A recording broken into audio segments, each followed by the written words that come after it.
के सामने रखते हैं जो कि राम मंदिर दान चोरी से जुड़ी खबर है, क्योंकि इस मामले में पहला बड़ा एक्शन ले लिया गया है।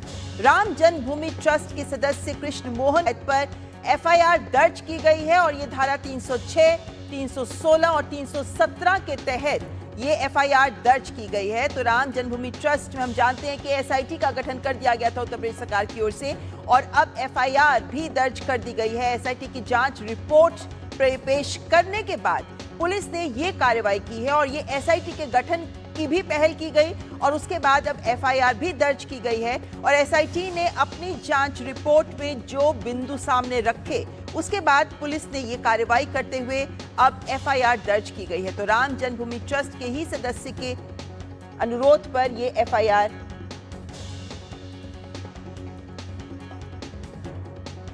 तो ये बड़ी खबर इस वक्त आपके सामने रख रहे हैं कि एफआईआर दर्ज कर दी गई है राम मंदिर दान चोरी मामले में। हमारे साथ रामेंद्र सीधे लखनऊ से जुड़ रहे हैं। रामेंद्र, सबसे पहले बड़ी बात की इस एफआईआर के बड़े बिंदु क्या है? देखिए, इस एफआईआर का जो महत्वपूर्ण बिंदु ये है कि ये है तो सामान्यता की जो गबन का मामला है कि आप कोई पैसा आता है और उसमें गबन करते हो, आपकी जिम्मेदारी जहाँ होती वहां जब गबन करते हो तो इस तरह की एफआईआर होती, इन धाराओं में होती।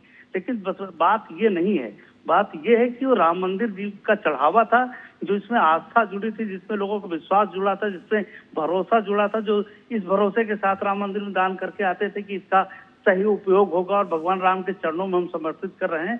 इस लिहाज से देखें तो पूरी भारत देश में इसको लेकर के लोग नाराज थे कि किस तरीके से राम मंदिर के चढ़ावे में जो गड़बड़ी की गई है उससे लोग आहत थे, बहुत आहत थे। तो ये एफआईआर उस संदर्भ में देखी जानी चाहिए। धाराएं तो अलग हैं, लेकिन अगर उस संदर्भ में देखिए तो एफआईआर की गई है। बात बड़ी ये है कि एसआईटी की जांच के बीच राम मंदिर ट्रस्ट ने जो एफआईआर कराई है उसके रीजन अभी तलाशे जाएंगे कि क्या ये सरकार के आदेश पर हुई है। राम मंदिर ट्रस्ट ने जिन 8 लोगों के नाम किए हैं एफआईआर, इसमें कुछ और तरीके अपनाए गए हैं और क्या एसआईटी अलग से अपनी एफआईआर करेगी, ये भी देखना पड़ेगा। लेकिन रामेंद्र, जो एसआईटी की जांच रिपोर्ट आई है उसके बाद पुलिस ने ये कार्रवाई की है, तो एसआईटी की जांच रिपोर्ट में भी क्या बड़ी बातें सामने आई हैं? क्योंकि कई सेवादारों के, संदिग्धों के नाम भी सामने आ रहे हैं।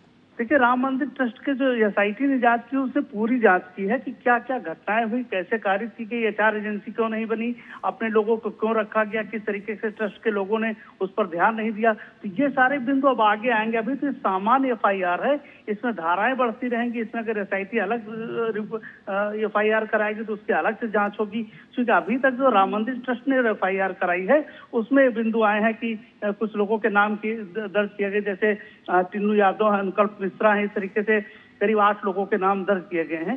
ये तो बड़े छोटे लोग हैं जिनके खिलाफ एफआईआर दर्ज की गई है। जिनकी जिम्मेदारियां बड़ी थी उनके खिलाफ क्या होता है, जनता ये जानना चाहेगी। जनता ये जानना चाहेगी कि एसआईटी की जो जांच हुई उसमें क्या निकल कर आया, उसमें क्या कार्रवाई होने जा रही।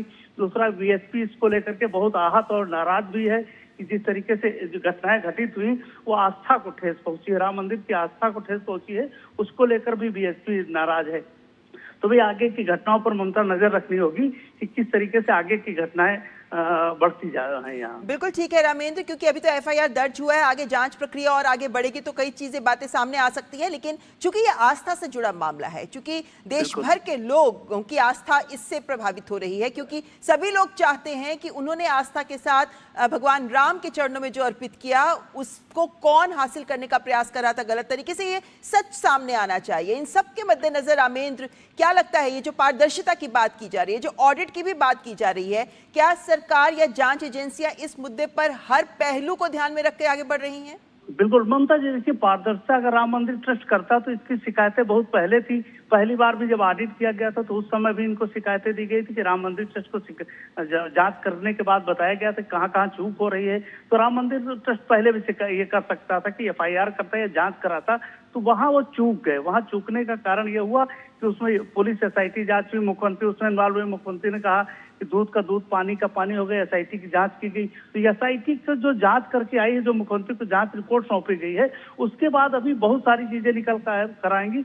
दूसरा, भगवान श्री राम में आस्था है, लोगों की आस्था और विश्वास के साथ मंदिर जाते हैं, वहां दान करते हैं, अगर वो पैसा कोई लेके जाता है तो वो आस्था विश्वास को ठेस पहुंचती है, उससे लोग बहुत आहत है। उससे इसलिए आहत हैं कि राम मंदिर में इतने दिनों बाद, 500 सालों बाद अगर राम मंदिर बना तो कैसे लोग आ गए हैं कि जहां गमन हो रहा है, जहां भगवान राम के आभूषण चुराए जा रहे हैं, जहां पैसा चुराया जा रहा, तो ये इससे लोग दुखद हैं और बहुत आहत हैं। तो अभी हमें लगता है कार्रवाई प्रारंभिक है, इसके बाद बड़ी कार्रवाई की संभावनाएं दिख रही है। ममता, तो ये बड़ी कार्रवाई की जो संभावना दिख रही है रामेंद्र, क्या आपको लगता है कि इसके बाद कुछ बड़े नामों पर भी गाज गिर सकती है जब नाम सामने आएंगे?